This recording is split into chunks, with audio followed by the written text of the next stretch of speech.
Hey folks, this is BestInSlot, and tonight we're going to continue our roster prediction series. Last time we covered 5 potential aquatic species. Today we're going to move on and check out the potential flying species instead. As per usual, I've tried to keep these mixed up across different body shapes and styles, and I've left out Pteranodon because that's just easy points, really. Let me know what you think down below, and let me know what your personal list would be, and let's get started. First up is going to be a little bit of a double whammy. Both of these seem like pretty predictable inclusions, as the only other really present flying species in the Jurassic Park canon. And the first and most obvious of those is of course Dimorphodon, the two-formed tooth, a medium-sized Jurassic pterosaur. Why so obvious? Why so obvious? No. Well, it's probably the most prominent pterosaur in the franchise outside of Pteranodon. And I'd say these days it might be even better known than Pteranodon amongst the franchise's newer viewers, after prominent appearances in both Jurassic World and Camp Cretaceous. It's also competing with Ankylodocus as the ugliest thing in the world, but hey, not here to shame Dimorphodons. Much. Kinda wish I was.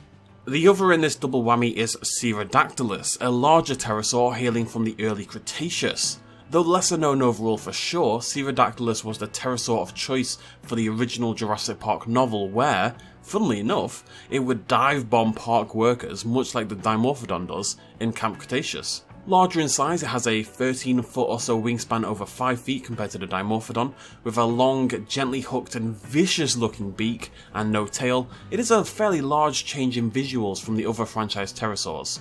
Pteranodon has that big crest and a sloping beak, and would look entirely different as well. So across these 3 pterosaurs already we have variety in size and shape, and generally speaking very different aesthetics. That's very important, we're going to get into that later on.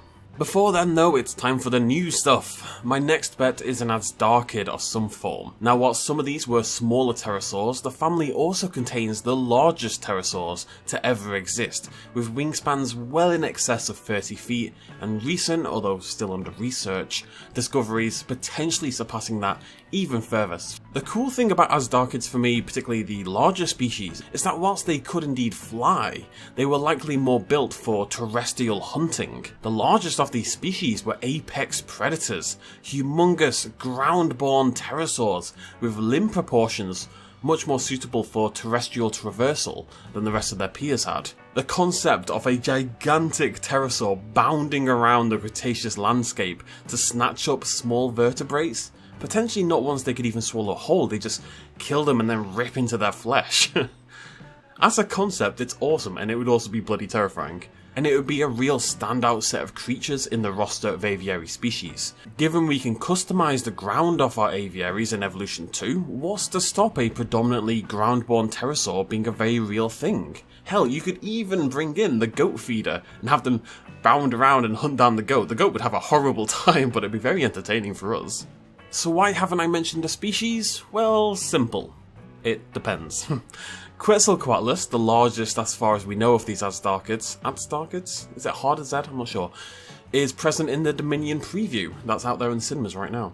Frontier's approach in this Dominion preview will determine whether Quetzal makes it into the game or not, though it does seem likely it will eventually, if not at release then in a DLC later on.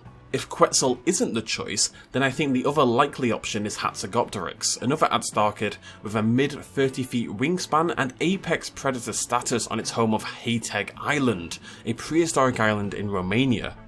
It's one of the better known Azhdarchids, second only to Quetzal I would say, and Hayteg Island, which I'm definitely mispronouncing by the way, has the added benefit of being home to Balar Bondok, a definite possible dinosaur for Jurassic World Evolution 2.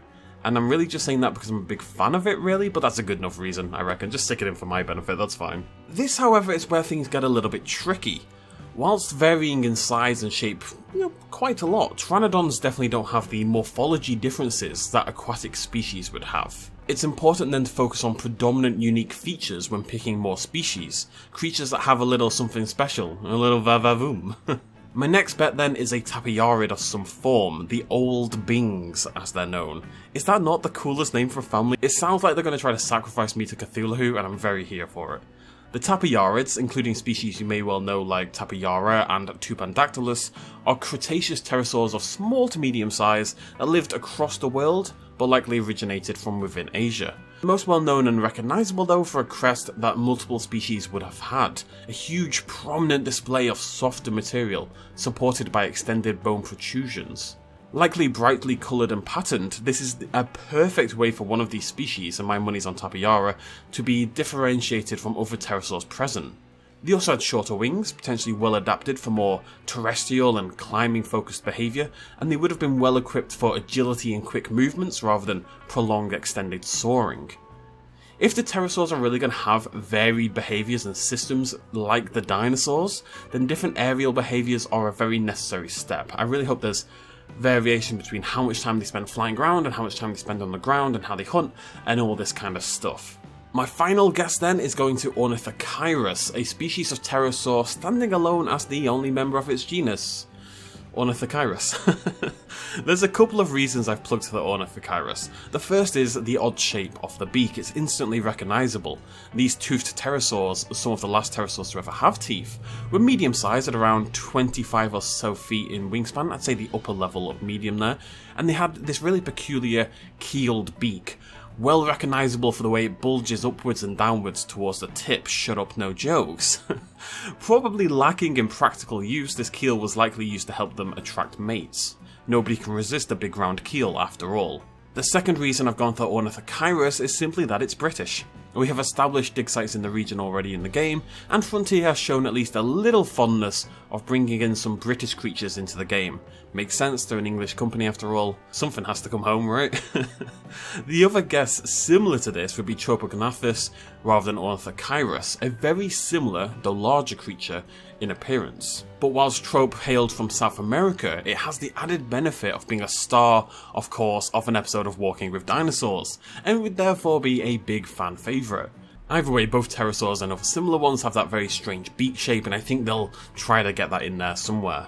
And that's really it for my guesses, folks. Keeping it short and sweet today. If I had to pick 5 specific species from the list then, it would be Dimorphodon. So we've got Pteranodon already. Let's say there's going to be 6. Pteranodon, Dimorphodon, Pterodactylus, Hatzegopteryx. I'm really iffy between Hatzer and Quetzal. We just don't know how this is going to be tackled. Tapiarid and Ornithocyrus. That would be my 5. There's plenty of other possibilities, of course. I consider things like Ramphorhynchus, Archaeopteryx, which seems like a bit of a stretch, Sungaripterus and plenty of others. But the list I've got seemed like a good mix of canonical creatures, well-known species, and variety in both size and behaviour. I'm always open to alternate takes though. Did I miss your favourite? Is this the worst list in human list making history? Let me know what you think in the comments down below. Throw me a like if you enjoyed this video, and I'll see you lovely folks in the next one. Thanks for joining me. Cheers much love as always. Bye bye.